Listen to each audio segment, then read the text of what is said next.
ration কাৰ্ডৰ apply বিষয়ে জনাম এই ভিডিঅ'ৰ সৈতে আপোনালোকে চাই থাকক ৰেচন কাৰ্ডৰ বাবে কি ডকুমেণ্টছ লাগিব ক'ত এপ্লাই কৰিব লাগিব কি কথা সকলো কথা জানিব পাৰিব নৱবৰ্ষ তথা ভোগালী বিহুৰ শুভেচ্ছা জ্ঞাপন কৰিলো সকলোলৈকে ইতিমধ্যে আমি আজি নতুন এটা কথাক লৈ আহিছো আপোনাৰ ৰেচন কাৰ্ডক এপ্লাইক লৈ আমি সকলো কথা আলোচনা কৰিছো ৰেচন কাৰ্ড এখন আপুনি কেনেকৈ পাব ইমান দিনে ধৰক আপুনি ভাবি আছিলে অনলাইন কৰিব অফলাইন কৰিব যিকোনো সমস্যাখিনি আপোনাৰ সন্মুখীন হৈ আছিলে ইতিমধ্যে আজি অসম চৰকাৰে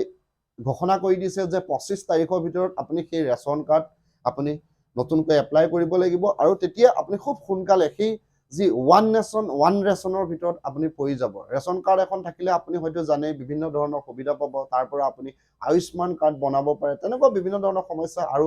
এতিয়া যি ভাৰত চৰকাৰে যি গৰীব কল্যাণ আঁচনিৰ অধীনত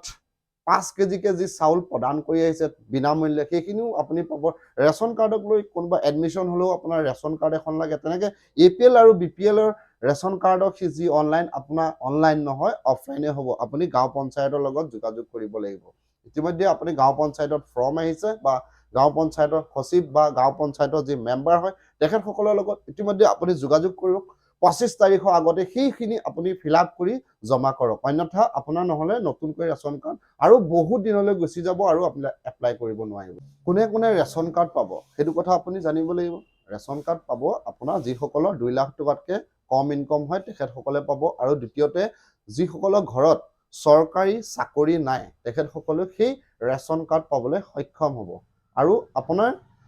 ৰেচন কাৰ্ডৰ কাৰণে যিখিনি ডকুমেণ্টছৰ কথা ইতিমধ্যে কৈ গৈছো সেইখিনি আপুনি ফলো কৰক আৰু ক'ত আপুনি এপ্লাই কৰিব আৰু ফৰ্মখন ক'ৰ পৰা পাব আপুনি ফৰ্মখন অনলাইনত বা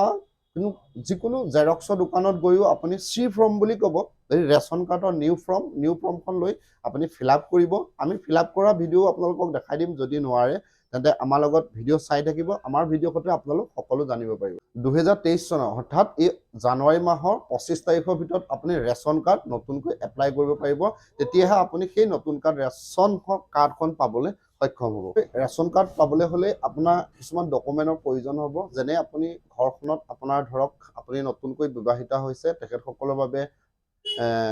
আপোনাৰ লাগিলে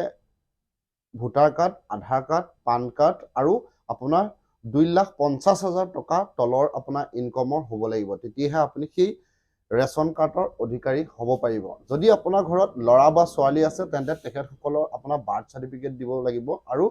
আমাৰ লগত যোগাযোগ কৰিও আপোনালোকৰ কি